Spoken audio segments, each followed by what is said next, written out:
회개하고 좁은 문으로 들어가기를 힘쓰라. 우리 지난주에 말씀을 하시면서 문이 열려 있을 때 기회를 잡지 않으면은 늦다라고 이야기했습니다. 아무리 문을 두드려도 잔칫집은 열리지 않는다. 그러시면서 동서남북으로부터 와서 하나님의 나라 잔치에 참여하는 사람들이 있다, 이렇게 말씀하셨어요. 하나님 나라 잔치가 시작되었는데 그 잔치에 참여하는 사람들이 동서남북으로부터 와서 오는 사람들이 있다, 이렇게 말씀하셨죠. 오늘 하나님 나라 잔치가 시작되었는데 그 잔치에 참여할 수 있는 사람들은 누구인가? 오늘 예수님께서 안식일에 한 바리새인의 지도자 집에 초대받으셔서 그곳에서 떡 잡수시면서 이제 한 네 부류의 사람들에게 말씀을 하시는 것 같아요. 1절부터 6절에서는 율법 교사들과 바리새인들, 예수님을 엿보는 사람들이다, 이렇게 표현하고 있는데 이 사람들에게 말씀하신 것이 1절부터 6절의 말씀이고, 7절부터 11절 말씀은 청함을 받았던 사람들이 율법 교사나 바리새인들 이런 사람들이겠죠. 이런 사람들이 높은 자리 택함을 보시고 그들에게 말씀하신 말씀이 11절까지고, 12절부터 14절은 자기를 청한 그 주인, 한 바리새인 그 지도자, 그 사람에게 주신 말씀, 그리고 15절부터 24절은 함께 먹는 사람 중에 하나가 무릇 하나님의 나라에서 떡을 먹는 자는 복됩니다, 이렇게 이제 막 이야기를 하니까 예수님께서 그 사람을 향해서 큰 잔치의 비유를 들려주신 내용입니다. 그러면서 정리하면서 이제 24절에 결국은 전에 초대받았던 사람들은 한 사람도 내 잔치에 참여하지 못한다, 이렇게 말씀하시는데요. 오늘 여기에서 우리는 어떤 사람들이 하나님의 잔치에 참여하는가, 어떤 사람들은 참여하지 못하는가, 왜 그들은 참여하지 못했는가, 어떤 사람들은 또 참여할 수 있었는가, 이런 것들을 함께 생각해 보시고 나는 지금 어디쯤 와 있는가, 나는 어디에 있을까, 이런 것들을 함께 생각해 보겠습니다. 1절부터 6절 예수님께서 안식일에 한 바리새인 지도자 집에 떡 잡수시러 들어가셨는데 그들이 엿보고 있더라. 주님 앞에 수종병 든 한 사람이 있습니다. 어떤 병을 들었단 말이 아니라 병의 병, 환자, 수종병, 어떤 장기에 어떤 염증이 생겨서 관절 같은 데 막 이렇게 물이 차올라서 부종이 생기는 이런 병이라고 합니다. 그래서 그런 사람들이 계속 물을 마셔야 된다고 이야기하는데 어쨌든 그런 사람이 지금 앞에 있었습니다. 이때 예수님께서 율법 교사들과 바리새인들에게 이제 병을 고치나 안 고치나 다 엿보고 있는 사람들이에요. 이런 사람들에게 예수님께서 질문을 던집니다. 안식일에 병 고치는 것이 합당하냐 아니하냐, 너희들의 법에 이게 맞냐 안 맞냐, 이 질문을 던집니다. 근데 그들이 잠잠합니다. 대답하지 않죠. 대답했다가는 또 앞에서 또 예수님 앞에 또 휘말려서 당할까 싶어서 그랬는지 어쨌든 잠잠합니다. 그러니까 예수님이 어떻게 해요? 그 사람을 데려와다가 바로 팍 고치고는 내보냈습니다. 그리고 두 번 질문을 그들에게 던지죠. 5절 말씀입니다. 너희 중에 누가 그 아들이나 소가, 아들을 나귀라고 번역되기도 하는데 어쨌든 그 나귀나 소가 아니면 아들이나 소가 우물에 빠졌다면은 안식일에 곧 끌어서 내지 않겠느냐, 이렇게 질문을 던지죠. 사실 이게 당연한 것이니까 그렇게 질문을 던집니다. 그런데도 불구하고 그들은 이 두 질문에 전혀 대답하지 못하고 있는 것이죠. 오늘 율법 교사들과 바리새인들이 대답하지 못할 만큼 예수님의 질문이 어려운 질문이었는가요? 안식일에 병 고쳐주는 것, 이거 안식일의 규정에는 합당하지 않지만은 한편으로는 할 수밖에 없는, 특히 물에 빠져 있다면은, 우물에 빠졌다면은 소든지 나귀든지 그 자녀든지 어쨌든 구해내는 게 맞지 않느냐. 근데 왜 이들이 대답하지 못하고 있는가? 그들은 자신들의 자녀들, 자신들의 소나 나귀가 우물에 빠졌으면 건져내는 거 맞다고 하면서도 여전히 하나님의 자녀라고 할 수 있는 지금 이렇게 수종병 들린 사람, 우리 13장에서 봤던 등이 굽은 여인, 이런 사람에 대해서는 맨날 고치면은 월요일부터 금요일가 있는데 왜 오늘 와서 고치냐, 이렇게 이야기하면서 늘 규정이나 따지고, 그렇게 하면서 결국은 물에 빠져 있는 사람을 건져주지도 않고 안식일을 법 지킨다고 이렇게 하고 있는 그들 향해서 좀 이야기하고 있는 것이죠. 바리새인들과 서기관들은 자신들의 뭐 물건이나 또 짐승이나 자녀가 우물에 빠졌다면 끌어내면서도 다른 사람들을 향해서는 늘 스틱한 규정을 가지고, 강한 규정 가지고, 야 그는 네 법 오겠다, 네 손 밟았다, 손 밟았다, 맨날 이것만 따지고 있는, 소위 말해서 이중잣대를 가지고 살아가는 사람들. 그러다니까 어떻게 돼요? 지금 잔치가 벌어졌잖아요. 잔치에 초대받았잖아요. 근데 그 잔치에 참여하기보다는 고치나 엿보고 있는 것입니다. 예배 참석했으면 예배에 와서 막 누려야 되는데, 목사님 오늘 뭐라고 이야기하시나 지켜는 보고 엿보고 있는 거죠. 예배 참석했으면 예배 감격을 누려야 되는데 그냥 늘 엿보고 있는, 내 마음의 어떤 기준을 딱 정해놓고 막 엿보는 이런 모습들이죠. 오늘 이 사람들이 다 그런 사람들이, 소위 말 종교인들이 종교인들.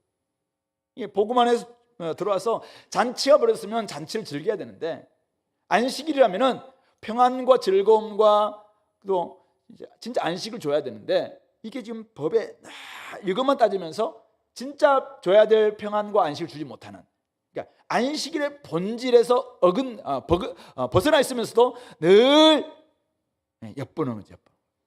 이런 사람들을 좀 이야기하고 있는 것이죠. 그런 점에서 하나님 나라의 잔치를 맛보기 원하십니까? 그렇다면은 종교에서 좀 벗어나서 복음 안으로 들어오시기 바랍니다. 자꾸 엿보려고 하는 이런 태도 버리시고 좀 그 안에 풍덩 좀 빠져오세요. 지금 한 사람이 지금 우물에 빠져 있습니다. 그럼 어떻게 해야 돼요? 건져야지. 그게 안식의 정신이고 하나님이 우리에게 안식을 주신 목적입니다. 그런 점에서 자꾸 이게 좀 정상적인 삶을 좀 살아세요. 근데 자꾸만 거기에 안식일에 뭐 이게 하냐 이렇게 하는 것 자체가 이미 주님께서 안식일을 오늘 우리에게 주신 평안과 기쁨을 놓치고 있는 비정상적인 모습이다, 그렇게 말씀하고 있는 것이죠. 그러므로 혹시 자기에 대해서는 굉장히 너그러우면서도 위선적으로 저 사람은 좀 이렇게 하는 거, 이중잣대죠. 이런 것들 좀 버리고 주님이 마련하신 그 잔치, 복음 안으로 좀 들어올 수 있게 되기를 간절히 바랍니다. 두 번째는 7절부터 11절인데 초청받은 사람들이 높은 자리를 택하는 모습을 보면서 말씀하십니다. 한 비유를 들었습니다. 혼인잔치를 벌여놓고 사람들이 다 초대를 했습니다. 막 초대를 했는데 어떤 사람들이 와서 그 유대인에서는 이게 좀 이렇게 상석이 있고 저기 밑에 좀 저기 낮은 사람들이 앉는 자리가 있고 이렇게 상석에 막 자리에 앉는 거예요. 어떤 사람이 와서, 왜냐하면은 자기는 이 사람하고 좀 부류도 비슷하고 또 사회적으로 자기도 조금 높다고 생각해서 그런지 내가 앉을 자리는 저기지, 딱 가서 뭐 유유 그 자리에 딱 앉는 거죠. 근데 갑자기 이 사람보다 더 높은 사람이 딱 들어왔어요. 그러니까 어떻게 합니까? 그러니까 이 주인이 와가지고 미안하지만은 저분이 오셨다고 당신 좀 비켜달라고. 이 사람이 가야 될 곳이냐면은 맨 끝자리라는 거예요. 그래서 사람들이 딱 보면서 막 웃으면서 야 자기가 높은 줄 알고 이렇게다가 부끄러움 당하는 거죠. 그런데 어떤 사람이 왔는데 상당히 좀 이 사람은 좀 귀하고 고귀한 사람이에요. 근데 맨 끝자리에 앉는 거죠. 근데 주인이 와가지고 아이고 오셨냐고, 좀 허름하기도 하고 그런 게 맨 끝에 앉는데 사람들이 잘 몰랐어요. 근데 주인이 와가지고 이게 아니라 자 상석에 앉으시라고 모시고 왔는데 사람들이 우와 저분 누구야? 이러면서 우와 쳐다보면서 영광을 받게 된다는 것이죠. 그러면서 하는 말씀이 제발 끝자리에 저 높은 자리에 앉을 생각하지 말고 좀 끝자리에 앉아라, 그런 이야기를 하고 있는 것이죠. 자기를 높이는 자는 낮아지고 자기를 낮추는 자는 높아지리라. 자, 한번 생각해 보세요. 사람들이 왜 높은 자리를 택하죠? 왜 사람들이 저 자리 높은 자리를 택하죠? 나는 저기가 내 자리다라고 생각하기 때문에 그 자리를 택하겠죠. 나는 그럴 만한 자격이 있다. 나는 충분한 신분이나 재산이나 학력이나 또 이 땅에서 가지고 있는 뭐 사회적 나름대로의 그 계층의 뭐 기준이 있겠죠. 거기에 걸맞기 때문에 나는 충분히 저 자리에 앉을 수 있다, 이렇게 생각하기 때문에 그 자리를 찾아간 것이겠죠. 종교적으로 본다면은 우리 누가복음에서 그 바리새인과 세리의 기도에서 스스로 의롭다고 여기는 바리새인들은 자기가 늘 하나님 앞에서 자네 그것도 드리고 저것도 드리고 막 그렇기 때문에 막 감사를 올려드죠. 근데 이 세리는 어떻습니까? 정말 늘 부족한 자 뒤에서 막 기도하던 딱 그 모습인 거죠. 그러니까 자기는 스스로 의롭다고 생각하니까 그냥 교만한 마음에 좀 맨 윗자리, 상석, 높은 자리 취한다는 것입니다. 그런 사람들은 다른 사람들을 무시하고 다른 사람들을 낮게 보기 일수라는 것이죠. 그런 사람들이 앉을 자리는 하나님 나라에 있다 없다? 없다라는 것입니다. 하나님 나라에서는 그런 사람들은 멀 수밖에 없고 도리어 부끄러움을 당하게 된다, 그렇게 말씀하고 있는 것이죠. 겸손하게 자신을 낮추는 사람이 하나님 나라에서 정말 높은 자리, 아니면 하나님께서 높여주시는 영광스러움, 하나님 나라에 이렇게 서열이 있다는 말이 아니라 진짜 하나님께서 그를 높여주시는, 우리 주님께서 이 땅에 오셔서 주님의 신분임에도 불구하고 철저히 종처럼 낮아지셨을 때 우리 주님께서는 결국 모든 이름 위에 뛰어난 이름이 되신 것이 아니겠습니까? 그런 점에서 우리가 겸손해라, 겸손하지 않고서는 주님 나라에 들어갈 수 없다라는 것을 말씀하시고 있는 것 같습니다. 12절부터 14절에서는 예수님께서 예수님을 청한 주인에게 주신 말씀이에요. 오늘 12절 보니까 네가 점심이나 저녁이나 베풀거든, 소찬이든 만찬이든 네가 베풀려면은 벗이나 형제나 친척이나 부한 이웃들 청하지 말라. 내가 좀 두려웠건데 그 사람들이 너를 도로 청해서 너에게 가품이 될까 내가 사실 좀 두렵다, 이렇게 이야기합니다. 무슨 말이냐면은 당시의 이 문화는 주고받는 문화예요. 그러니까 내가 한번 청했으면은 나도 너를 청해 주겠다. 그러다 보니까 딱 그 위에 비슷한 부르끼리 서로 초청하고 초대하고 막 이렇게 하는 거예요. 그러니까 내가 오늘 초대받았으면은 저 사람이 나를 초대해 줘야 돼. 이런 상호 시혜를 베풀고 주고받는 이런 관계 속에서는 사실은 은혜가 들어갈 자리가 없겠죠. 근데 당시의 문화가 그러니까 이 사람이 주로 초대한 사람들이 누구냐면은 다 바리새인들이고 또 뭐 서기관들이고, 예수님도 아마 랍비니까 이 사람이 청한 것 같죠. 그러니까 그렇게 하시면서 야, 나중에 저 사람들이 도리어 너를 청할까 두렵다, 이 문화가 그런 문화니까 그렇게 되지 않겠냐, 그렇게 이야기하는 것이죠. 그러시면서 13절 잔치를 베풀거든 차라리 가난한 자들과 몸 불편한 자들과 저는 자들과 맹인들을 청하라. 그리하면 그들이 갚을 것이 없으므로 도리어 너에게 복이 되리니, 이는 왜냐하면 의인들의 부활시, 하나님 나라가 완성되는 그날이죠. 하나님 나라의 잔치가 진짜 성대하게 열리는 그날, 진짜 네가 하나님으로부터 갚음을 받게 된다. 여기에서 그냥 다 갚음 받는다면은 거기에서 네가 받을 것이 뭐가 있겠냐, 그렇게 하시면서 하나님께 은혜 받으려면은 여기에서 그냥 마음껏 좀 베풀어라. 저 사람이 나한테 베풀어 줄 수 있는 사람인가 없는가 그거 따지지 말고, 저 사람들 나하고 좀 동급이네, 아니면 조금 더 나보다 낫네, 그렇기 때문에 막 초대하고 만나고 이렇게 할 생각하지 말고 도리어 가난하고 몸 불편하고 그냥 앞 못 보고 절고 뭐 이런 사람들, 사회적으로 소외되고 뭐 가진 것도 없고 이런 사람들에게 은혜를 베푸는 거, 이것이 바로 하나님 나라의 정신이고 하나님 나라가 너에게 임할 은혜다, 그렇게 말씀하고 있는 것이죠. 그러므로 서로 시혜를 주고받는 자리에는 은혜가 들어설 자리가 없다는 것입니다. 거기에는 하나님의 자리도 없고 하나님께 베푸시는 은혜 또한 없을 것입니다. 도리어 아무것도 갚을 것이 없는 사람들, 그런 사람들에게 베풀게 된다면은 거기에서 여러분들이 뭐 자신들이 받은 대접을 그들은 할 수 있는 사람들이 아니기 때문에 결국 누가 해주시냐면은 하나님께서 해주신다, 그렇게 말씀하고 있는 것이죠. 그런 점에서 혹시 보상심리로 누군가를 섬기거나 내가 보상심리로 이 땅에서 열심히 했기 때문에 구원을 주실 것이다, 그럼 행위원약이겠죠. 그렇게 생각하는 사람이 있다면은 그것은 아주 잘못된 생각이라는 것이죠. 내가 이만큼 했기 때문에 이만큼 받아야 된다, 혹시 그런 마음으로 인간관계를 맺고 있는 사람이 있습니까? 이 땅에서는 그래도 조금 품앗이라는 게 있기 때문에 될 수 있다고 생각해요. 내가 그래도 10만 원 내 결혼식 때, 나 누구 결혼식 때 냈으니까 저 사람한테 10만 원 해주겠지. 나 10만 원 했는데 왜 저 사람 5만 원밖에 안 주지? 속에서 괜히 섭섭하고 이런 마음이 들 수 있는 것이잖아요. 이 땅에서는 그렇게 할 수 있다는 것이죠. 근데 오늘 주님 나라에서는 구원을 혹시 그렇게 생각하는 사람이 있다면은 그런 자리는, 하나님 나라에서는 그런 사람의 자리는 없다라고 이야기하고 있어요.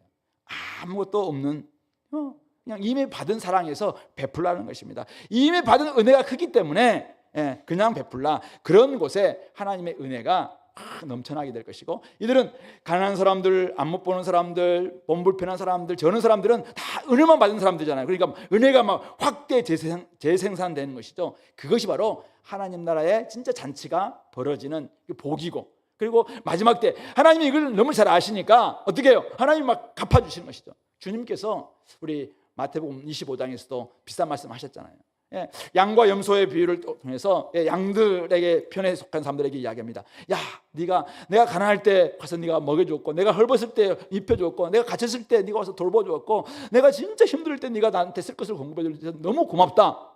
무슨 말씀입니까? 제가 한 적이 없는데요. 야, 네가 이제 가난한 사람들, 갇힌 사람들, 또 이렇게 헐벗은 사람들을 베풀었던 것이 나에게 한 것이다. 그렇게 하시면서 진짜 주님께서 마지막 때 그에게 영광을 주시는 그런 것을 우리가 기억합니다. 그런 점에서 우리가 누구를 나중에 한번 우리가 적용해 봅시다. 누구를 청해야 될 것인가 한번 그런 것들을 생각해 보겠습니다. 마지막 15절부터 24절에서는 함께 먹는 사람 중에 이 말씀을 들었던 사람이 무릇 하나님 나라에서 떡을 먹는 자는 복됩니다. 이렇게 이야기합니다. 무슨 뜻일까요? 하나는 이제 경건한 유대인들이 하나님 나라에서 떡을 먹는다 이라고 생각하는 사람들이 유대인들의 생각이에요. 경건한 유대인들이니까 예수님이 아무리 그렇게 이야기해도 경건한 유대인들은 다 하나님 나라에서 복을 받게 될 것이고 그들은 떡 먹습니다 이렇게 이야기하는 것일 수도 있고, 아니면은 맞습니다, 그렇게 하나님 나라에서 떡 먹는 사람들은 참 복된 것 같습니다 이렇게 일반론으로 이야기했을 수도 있다 생각해요. 근데 예수님이 이제 뒤에 이 비유를 보면은 이 사람의 생각을 좀 뒤집는 생각을 말씀하시는 걸 보니까 또 이 사람의 생각이 조금 나이브하게 경건한 유대인들은 다 그래도 하나님 나라를 복 받는 거 아닙니까? 이런 마음으로 이제 질문을 던진 것 같습니다. 이때 주님께서 큰 잔치의 비유를 들려주시는 것이죠. 어떤 사람이 잔치를 벌였습니다. 큰 잔치입니다. 근데 자기가 이제 누군가에게 초청장을 다 보냈습니다. 아는 사람들이겠죠? 이 사람들은 얼마나 사람이구나. 딱 초청장을 보냅니다. 보내니까 이 사람들이 오겠다고 이야기해요. 오겠다고. 원래 이제 유대인은 2번 초청장을 보낸다고 합니다. 그래서 오겠다고 하니까 그만큼의 잔치상을 마련한 겁니다. 오겠다고 한 사람들을 생각하면서 다 음식 준비, 자리 준비 다 세팅했습니다. 그래서 2번째, 이제는 다 준비됐기 때문에 오십시오. 2번째 이제 종들을 보내는 것이죠. 근데 하나같이 이 사람들이 못 가겠다는 거예요. 요즘 말하면 노쇼. 다 말을 해놨는데 지금 못 가겠다고 이야기하니까 주인이 막 열받는 거죠. 크게 노했다라고 이야기하고 있어요. 왜냐하면 당시에는 이게 명예사회입니다.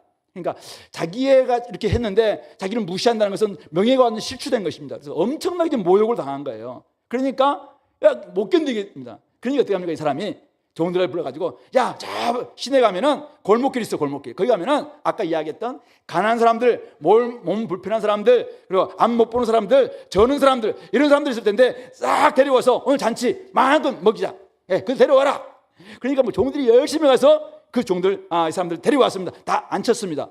그런데 와서 주인님, 근데 아직도 자리가 비어 있습니다. 그래? 그러면 저기 산 울타리 저 가에 가면은 저 이방인들, 저 진짜 한 번도 누구한테 초대를 못 받던 이런 사람들이 있을 텐데 그 사람들에게 가서 강권하여 데려다가 내 집을 채워라. 옛날에 이제 부흥회 때마다 강권하여 데려다가 내 집을 채워라, 이게 주제가 된 교회들이 많아서요. 강하게 권내서라도 어쨌든지 집을 채워라. 그래서 이제 어떤 사람들은 이 믿고 무력을 통해서라도 복음을 전해라. 그러니까 식민지 복음 전했던 선교사님들이 이 말씀을 앞장세워서 했다라고 그런 기록들도 있습니다. 근데 사실 이 말씀이 무슨 말이냐면은 강하게 권한다. 강하게 권한다는 게 맞아요. 근데 설득해서 이 말입니다. 왜 설득해야 됩니까? 이 사람들은 자기는 초청장을 받는 대상이 아니에요. 자신들은 그 주인이 마련해놓은 큰 잔치에 참여할 수 있는 대상이라고 한 번도 생각해 본 사람이 아니에요. 그러니까 어때요? 당연히 자기는 제외, 자기는 예외, 나는 루저. 나는 이 땅에서 사실은 너희들끼리 막 잔치 벌일 때 자기들끼리 막 상주 사람들끼리 모이고 자기들끼리 리그에 모여가지고 막 할 때 멀리서만 이렇게 그냥 지켜보면서 참 좋겠다, 이렇게 했던 사람들이에요. 이런 사람들 울타리 밖에서. 근데 그런 사람들이니까 오라고 하니까, 종들이 오라고 하니까 우리를 오라고 한다고? 우리를 오라고 한다고? 말이 돼? 이런 입니다. 그러니까 종들이 우리 주인 지금 오라고 해요. 그래도 내가 가면은 바로 쫓겨나는 거 아니야? 그런데도 아니라 막 설득하고 강하게 권해서 오늘만은 진짜 주님께서 너희를 지금 부른 거야. 그래서 강하게 가면서도 내가 맞아? 이렇게만 하는 거야. 계속 내가 맞냐고. 주인 집 앞에까지 왔었는데도 내 맞아? 이렇게 하는 거야. 그러니까 맞다니까. 이렇게 딱 들어온다는 거죠. 이런 점에서 이들을 강하게 권면한다 이 말이죠. 그렇게다가 내 집을 채우라 이렇게 이야기하는 거예요. 그렇게 하시면서 이 마지막 24절은 주님께서 주시는 말씀이에요. 내가 너희에게 말하노니 전에 청하였던 그 사람들 누구예요? 밭을 샀으니까 상당히 좀 돈도 있을 것이고, 소 5결이 한 10마리를 샀으니까 그것도 사실은 뭐 나름대로 땅에서 좀 가지고 있는 사람들이죠. 십장가 갈 수 있고 막 이런 사람들 다 핑계를 대고 있었지만 그 사람들은 못 오겠다 이제. 그런 사람들 하나도 내 잔치에 맛보지 못하리라 그렇게 이야기를 하고 있습니다. 이 사람들은 왜 아까 못 온다고 이야기했나요? 18절 다 일치하게 사양하여, 다 일치하여 사양했다라고 이야기합니다. 사양하는데 한 사람은 밭을 샀기 때문에 아무래도 나가보야 하겠다. 밭 나가보지 않고 밭 산 사람이 있을까요? 다 나가봐서 다 이 땅은 좋겠네 하고 다 확인하고 땅 샀을 거라고 생각해요. 근데도 불구하고 땅을 샀으니까 이제 다시 한번 핑계가 생긴 거잖아요. 그러니까 다시 나가봐야 되겠다 이런 핑계를 대는 거예요. 두 번째, 나는 소 5결이를 샀음에 시험하러 가니, 시험도 안 해보고 이 소를 막 삽니까? 다 시험해보고 난 다음에 이 소는 좋겠다. 우리 차를 살 때도 다 이렇게 좀 시동도 걸어보고 고장 안 나는 거 보고 다 신차 사면 이렇게 하잖아요. 근데 사놓고 보니까 또 시험해야 되는데 이 마음이 드니까 여기 못 가겠다 이렇게 하는 거잖아요. 뭐 세 번째 사람은 조금 이해가 되긴 해요. 근데 어쨌든 나는 장가 들었으니 아내가 나 없으면 지금 힘들어. 그러니까 나는 못 가겠다. 뭐 이렇게 이제 가지 못하겠다. 나름대로 다 지금 사양하는데 이유는 달라요. 근데 동기는 다 똑같아. 뭡니까? 내가 네 잔치보다 지금 내한테 생긴 이게 훨씬 더 중요하다. 그러니까 갈 수 없다는 것입니다. 그들에게는 더 중요한 것이 생겼다는 것입니다. 그래서 못 가겠다. 다 같이 일치하게 사양했다. 뭐 익스큐즈를 했어요. 근데 중요한 것은 이들이 뭐 사양했기 때문에 이게 좀 봐주고 이게 아니라 중요한 것은 이 잔치를 두 번이나 초대장을 받았고 다 응답도 받았던 사람들인데 참석하지 않은 사람들입니다. 이 사람들은 하나님보다 밭이 더 중요했고, 하나님보다 소 5결이가 더 중요했고, 하나님보다 새 신부가 더 중요한 그런 사람들. 이런 사람들은 하나님 나라 잔치에 참여할 수 있다 없다라고 분명히 말씀하고 있는 것입니다. 왜냐하면 그들이 스스로 거부했기 때문이라고 이야기하고 있는 것입니다. 하나님의 나라는 하나님 나라를 가장 우선순위에 두지 않으면 갈 수 없다는 점에서 좁은 문입니다. 그러니 경건한 유대인이 하나님의 나라의 잔치에 참여하고 그 사람들이 복받을 것이다라고 나이브하게 그냥 우리는 다 그렇게 생각해 이렇게 생각했다면 그것은 큰 오산이라고 주님께서 말씀하고 계시는 것이죠. 그러면서 26절 다음 본문이긴 하지만은 무릇 내게 오는 자가 자기 부모와 처자와 형제와 자매와 더욱이 자기 목숨까지 미워하지 않으면 능히 내 제자가 되지 못한다. 더 미워한다는 말은 그러니까 두 번째 사랑이라는 뜻입니다. 두 번째 사랑. 그러니까 진짜 미워한다는 것은 그냥 네가 두 번째 사랑으로 두지 않고 하나님 나라를 최고의 가치로 여기지 않는 사람들은 절대 여기에 들어올 수 없다. 왜냐하면 주님께서 이렇게 막는 게 아니라 본인들이 그것을 거부하는 것입니다. 왜냐하면 더 좋은 게 있으니까, 더 생각하는 것이 있으니까 거기에 가지. 거기는 하나님 나라는 자기가 아무리 생각으로는 참 좋은 것 같아요. 근데 더 좋은 게 있으니까 여기 갈 수밖에 없다는 것이죠. 그래서 이것을 말씀하고 계시는 것이죠. 하나님 나라는 실로 예수님의 사역 속에 이미 도래했습니다.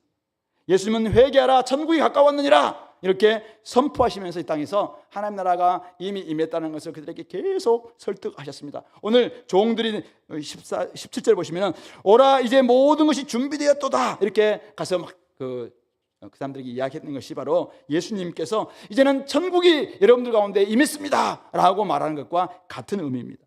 하나님 나라가 이미 임했습니다. 아직 완성된 것은 아니에요. 근데 누가 차지할 수 있습니까?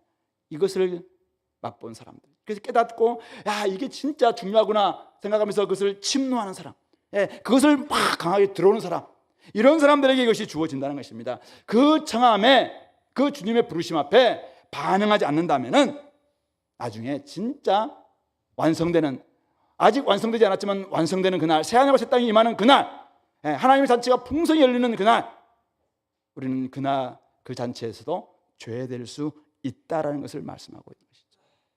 하나님 나라의 잔치에 참여하기를 원하십니까? 그렇다면 주님의 초청에 응하시기 바랍니다. 아니 주님, 저는 이미 다 구원받고 구원에서는 떨어지지 않는 거 아닙니까? 저는 이미 구원받은 지금 천국행 티켓 다 가지고 있는데 무슨 말씀입니까? 주님 어쨌든 여기서 교리 가지고 좀 따지고 말하고 있지 않습니다. 중요한 것은 그래, 그렇게 한 사람들은, 이미 천국행 티켓을 가졌던 사람들은 어떤 사람들인가? 그것을 가장 소중히 여기는 사람이라. 그렇기 때문에 그 나라를 들어가려고 애쓰는 사람이지, 또 다른 거 생겼다고 가고, 그런 사람들은 어쩌면은 자기가 생각하는 그 생각이 착각이라는 거죠. 아, 내가 구원을 받았다 생각하는 것 자체가 오해였구나. 그것은 누군가가 들려준 이야기네. 주님의 이야기는 다른 이야기잖아요. 그들은, 유대인들이 얼마나 자기들은 막 천국에 들어간다라고, 야 우리는 하나님 나라 잔치에 참여하고 복받은 사람이라고 얼마나 주장했습니까? 근데 예수님이 말씀하셨던, 예수님이 전하는 복음 앞에는 이들은 끊임없이 엿보고 또 높은 자리 좋아하고 그냥 여러 가지 이유 때문에 사양하고 이런 모습이거든요. 결국 그들의 삶의 열매가 자기가 누구인지를 지금 증명해주고 있는 것입니다. 그러므로 오늘 잔치상은 이미 차려졌고 모든 것은 준비되었습니다. 초청도 이미 했습니다. 그 초청에 응하지 않는다면 하나님 나라 잔치를 맛보지 못할 것입니다. 그 잔치는 다른 사람들이 차지하게 될 것입니다. 하나님 나라는 미래적 성격이 강합니다. 아직 우리가 완성된 게 아니니까.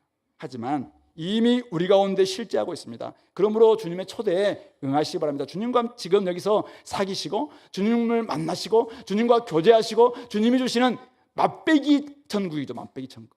그것을 시식을 계속 하다 보면 야 진짜 이 맛이 좋구나. 이것에 응하시기 바랍니다. 다른 핑계를 대면서 자꾸만 그것을 참석하기를 거절하게 되면은 진짜 나중에 하나님 나라에 여러분들 자리가 없을 수도 있습니다. 그런 점에서 우리 대학생들, 요즘 신생들 굉장히 바쁘죠? 여기도 갈라 저기도 갈라 계속 바쁘면서 주님을 자꾸 멀리 하게 되면은 진짜 멀리 갔던 얘기가 될 수 있어요. 여러분들 진짜 나중에는 주님 생각도 안 나고 큐텐 적 언제지? 하나님과 함께 교제한 적도 까마득하게 있고 주일인지도 모른 채 주일날 딴 데 가 있고 이렇게 될 수도 있어요. 그러니까 내가 지금 어떨까? 혹시 신차를 뽑으신 분이 계십니까? 신차 뽑은 사람들 참 좋죠? 그러나 곧 중고차 됩니다. 그게 너무 마음 뺏기지 마시고 지금 시험해 봐야겠다. 지금 시승해 봐야 된다. 지금 어디 가야 된다. 제발 알겠는데요. 결국 조금 지나면 여러분도 기스 날 거고 앞에는 반보 또 어떻게 될 거예요. 그러니까 너무 거기에 마음 뺏기지 마시고 진짜 주님 앞에 좀 들어왔으면 좋겠습니다. 일륜지 대사 결혼 맞습니다. 결혼 준비하는 일, 결혼한 일 참 중요합니다. 결혼, 가정 가장 중요한 일입니다. 알고 있습니다. 그러나 거기에 여러분들 마음 빼앗겨서 자꾸 주님 나라와 주님과의 교제 이런 것들을 자꾸 뒤로 미루고 자꾸 두 번째로 여기는 순간 여러분들의 관심사가 이미 거기에 빼앗기고 말 것입니다. 나중에 좀 한가해지면 참 가겠다. 한가할 때가 있어요. 나중에 더 바빠지는데 애 한 명 낳아 보세요. 얼마나 바쁜데. 애 2명 낳으면 얼마나 바쁜데. 애 셋, 넷까지잖아 우리 교회는. 넷 하면 정신이 없잖아요 지금. 우리 어디 갔노? 4월 달에 이제 다시 복직한다는데 걱정입니다. 어쨌든 이렇게 되는 수밖에 없는 상황인데 그럴 때 어떻게? 우리 애 때문에 제가 교회 못 가겠습니다. 애 때문에 주님은 이런 게 핑계가 안 통합니다. 진짜 주님 나라는 가장 소중하게 여길 때 진짜 우리 그 나라가 여러분들의 나라가 될 수가 있을 것입니다. 마음속에 여러분 동기를 한번 점검해 보시고 가장 중요한 것이 하나님 나라구나. 그렇다면 여러분들이 여기에서 그것을 맛봐야 됩니다. 거기에 참여해야 됩니다. 노쇼하지 마시고 진짜 주님과 함께 교제하는 이런 삶을 살아낼 수 있게 되기를 간절히 소망합니다. 말씀을 정리합시다. 오늘 1절부터 24절 말씀에서 누가 하나님 나라에 참여할 수 있습니까? 스스로 어렵다고 여기는 사람인가요? 그런 사람들은 안 된다고 이야기했습니다. 나중에라도 갈 수 있기 때문에 나는 지금 여러 가지 좀 바쁜 일 때문에 안 되겠다. 그런 사람들 나중에라도 못 갈 겁니다. 아직도 규정되면서 자신의 마음에 잣대되면서 자꾸 엿보면서 그냥 방tö나 하고 다른 사람들 지적이나 하고 교회가 어떤 일을 벌어지고 하더라도 늘 그냥 옆에서 엿보면서 그냥 늘 이제 지적되는 사람들 있죠. 이중잣대. 자기에 대해서는 되게 너그러면서 다른 사람에 대해서는 늘 스트릭하게 되는 사람들. 조심하셔야 됩니다. 지금은 이것저것 하고 나중에 마음만 먹으면 가겠다? 마음만 먹으면 가겠다? 이것만큼 위험한 게 없어요. 자기 마음을 먹는 게 얼마나 어려운데. 우리 마음은 간사하고 거짓되고 부패한 게 마음이라고 했어요. 이 마음이 바뀌지 않고서는 진짜 안 됩니다. 이 마음의 주님을 모시지 않고서는 안 돼요. 그래서 나중에 마음 먹겠다? 그러면은 지금 주님을 딱 중심에 모시기 바랍니다. 더 중요하다고 여기는 일이 더 많아질 수밖에 없는 여러분들의 지금 바쁜 복잡한 현대사회 속에서 그러나 어떤 주변 상황이 온다 할지라도 다 이렇게 중심을 잡고 아까 우리 지휘자가 오늘 새롭게 등장해가지고 곡은 굉장히 빨라지던데 본인은 막 여유를 이렇게 하시는 어떤 상황이라 할지라도 여유를 갖는 이런 우리의 삶이 뭐 되면 좋겠지만 진짜 주님께서 진짜 우리가 막 이렇게 열심히 부르실 때 진짜 주님만이 저희 삶에는 가장 중요합니다. 이런 삶을 살아갔으면 좋겠습니다. 도리어 그 자리를 오늘 시내 거리나 골목에 살던 가난한 사람들, 몸 불편한 사람들, 맹인들, 저는 사람들, 그리고 저 산울타리 밖에 있는 이방인들이 차지할 수 있을 것입니다. 오늘 주님 말씀합니다. 전에 청하였던 그 사람들 하나도 내 잔치 맛보지 못하리라. 굉장히 두려운 말씀입니다. 주님 나라와 상관없이 살아가는 사람들에게는 지금 나중에는 맛볼 수도 없다. 근데 사실은 지금 자기는 자격되지 않는다고 생각하고 여전히 밖에서 막 이런 사람들에게는 은혜가 있는 것이잖아요. 그런 점에서 자기가 좀 부족하고 연약하고 저는 안 될 것 같아요. 그렇게 해서 자격이 안 된다고 생각하더라도 어쨌든 주님의 은혜를 구하면서 천국을 막 사모하는 이 심령이 가난함이잖아요. 그런 사람들에게 천국은 주어지는 것입니다. 그리고 우리도 그런 사람들을 또 초대할 수 있었으면 좋겠습니다. 여러분들 삶 가운데서 오늘 누군가를 초대해서 좀 잔치를 베풀 때 그 예수님이 베푸시는 잔치, 예수님 베푸시는 잔치 맞나요? 그 책에 우리 팀 체스터 그분께서 이 본문을 가지고 글을 쓰시면서 초대야말로 거기에서 선교가 일어난다. 가정을 좀 열어라. 교회 말고 가정을 좀 열어라. 가정에서 많은 사람 초대해라 하고 하면서 이런 이야기 많이 하더라고요. 그래서 좀 더 좀 격이 맞는 사람들만 너무 초대를 하지 말고 진짜 없는 사람들, 가난한 사람들, 또 뭐 못 가진 사람들 이런 사람들 초대해서 함께 먹이다 보면은 거기에서 진짜 하나님 나라가 영하게 될 것이고 이 세상 나라와는 좀 다른 좀 대한 문화, 대한 문화가 만들어지는 것 아닌가 그런 이야기를 하는 걸 제가 봤습니다. 오늘 우리 삶 가운데서 여러분들이 그런 모습들 될 수 있도록 좀 그렇게 결단했으면 좋겠습니다. 오늘 여러분들 삶 가운데 누군가를 좀 초대해야 될 그런 상황이 있습니까? 그렇다면은 저 사람이 나한테 뭔가를 베풀어 주겠지 이런 마음 내려놓고 하나님께서 은혜를 주실 것이다 이 소망하는 마음에 오늘 모르드게가 왕의 지금 음모를 고발했음에도 불구하고 그때는 어떤 보상도 없었어요. 근데 막 보상 안 준다고 막 농성하고 그렇지 않잖아요. 나중에 주님께서 주님의 때에 주님께서 알아서 보상해 주시고 주님께서 알아서 은혜 베풀어 주시는 것이죠. 우리가 그런 마음으로 살아갔으면 좋겠습니다. 이 땅에서 좀 시혜를 베풀어 주세요. 좀 자비를 베풀어 주세요. 용납해 주세요. 은혜를 베풀어 주세요. 좀 베풀어 주세요. 그렇게 하다 보면은 나중에 주님께서 이 땅에서는 다 못 갚아 갚음 당할 수 있어요. 그러나 의인의 부활시 여러분들 의인의 부활을 믿나요? 악인의 부활도 있고 의인의 부활도 있어요. 의인의 부활에서 우리가 하나님 나라가 완성돼서 영원한 이제 잔치가 벌어질 겁니다.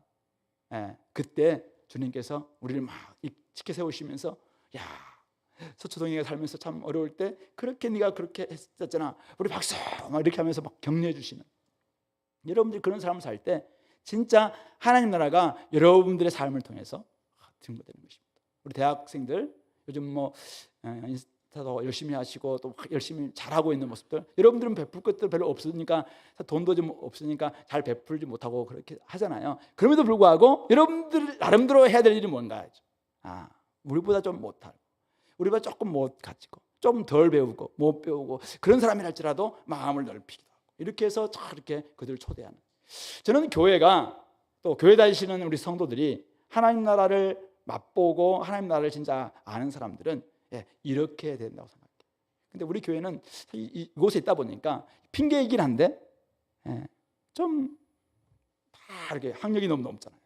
다 다 좀 뭐 비슷한. 그래서 지금 말씀 보면서 딴 데로 가야 되나? 그래서 우리도 진짜 지역에 어려운 사람들 이런 분들을 좀 초대해서 마음 좀 식사도 좀 나누고 또 이렇게 베풀고 이런 모습 됐으면 좋겠는데요. 각자 교회에서는 잘 못하니까 여러분들 집에서 한번 열어서 여러분들 집을 열어서 진짜 여러분들 이웃들 한번 초대해 보시고 여러분들 자녀들 친구들 한번 초대하시고 또 이런 초대해서 진짜 하나님 나라가 이런 나라다라는 것을 한번 이렇게 말로 삶으로 보여줬으면 좋겠습니다. 오늘 우리가 성찬에 참여함으로 말미암아 이렇게 보는 메시지 우리가 또 몸으로 기억하게 됐는데요. 오늘 우리가 들었던 메시지와 보았던 이 메시지를 가지고 그렇게 살아가는 한 주간의 삶이 될 수 있게 되기를 간절히 소망합니다. 제가 기도하겠습니다. 하나님 아버지 은혜를 감사합니다. 오늘 이 말씀을 통해서